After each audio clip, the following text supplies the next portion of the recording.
Então, estamos aqui para trazer a terceira parte desta sequência de breves mensagens que estamos trazendo sobre a ressurreição de Jesus, abordando respostas humanas ao fato da ressurreição de Jesus.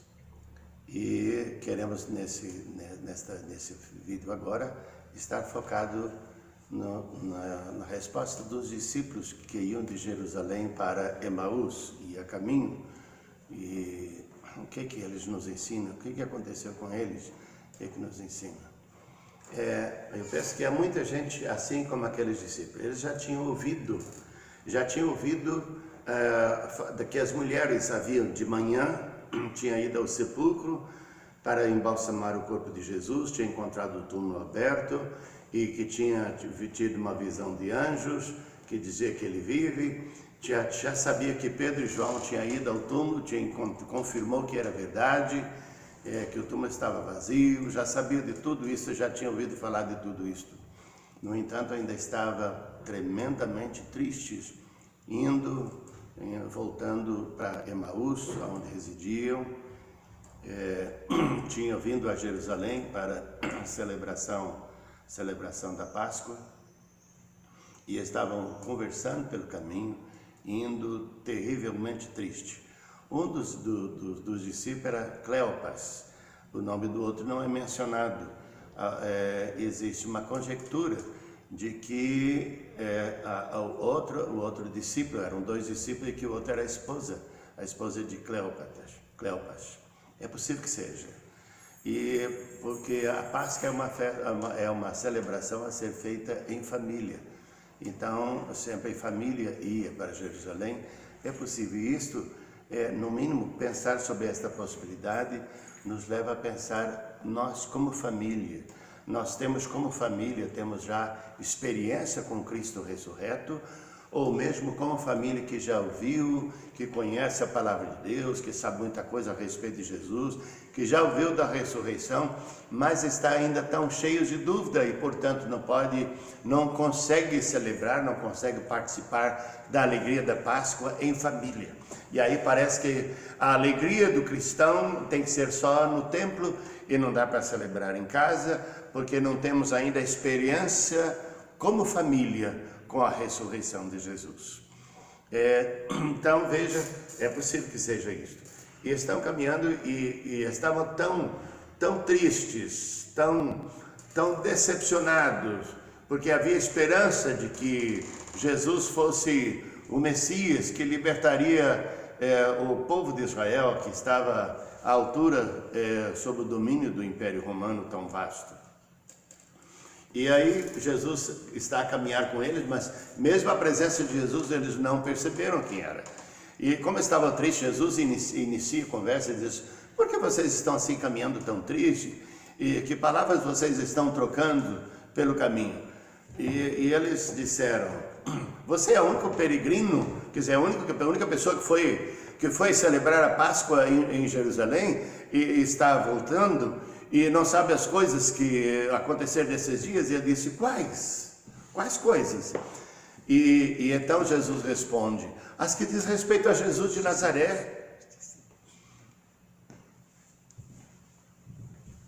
Jesus responde, os discípulos respondem: as que diz respeito a Jesus de Nazaré, que foi varão poderoso nas Escrituras, homem poderoso em obras.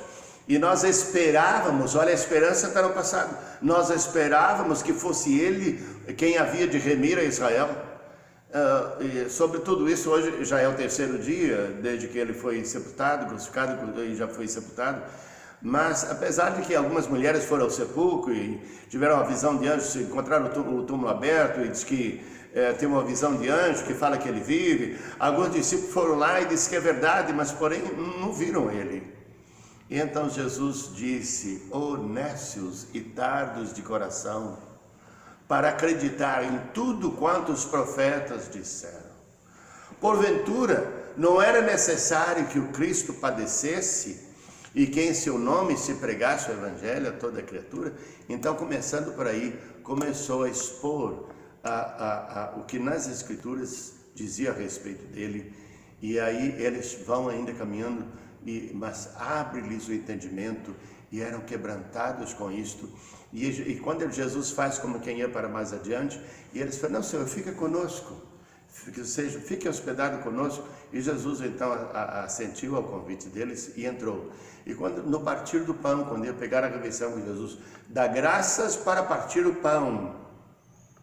Dá graça ao Pai. Ao partir do pão, os olhos deles foram abertos e reconheceram o Senhor. Meus amados, que coisa gloriosa! Neste momento especial, muitos dos cristãos não podem estar ainda nos seus templos para participar dos seus cultos, e então estão precisando reunir em casa, fazer as suas orações. Mas imagina que coisa gloriosa, que experiência gloriosa foi para aquela família de Cleopas, no partir do pão, o Cristo ressurreto se manifestou. Meus amados irmãos, boa parte de nós cristãos temos como hábito, e que consideramos muito importante, que é para focarmos na centralidade de Cristo no culto, como a celebração da ceia ou da Eucaristia dominicalmente.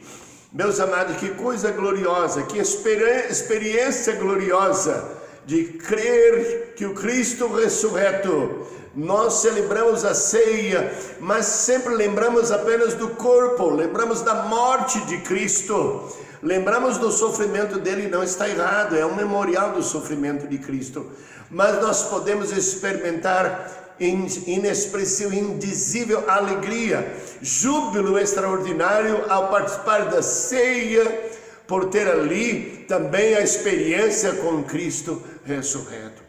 Aproveitemos esta oportunidade de lutas que estamos passando, e vamos também, como os discípulos que estavam indo para Emaús e que tiveram encontro com Cristo em família, vamos aproveitar para buscar o mesmo na sua casa.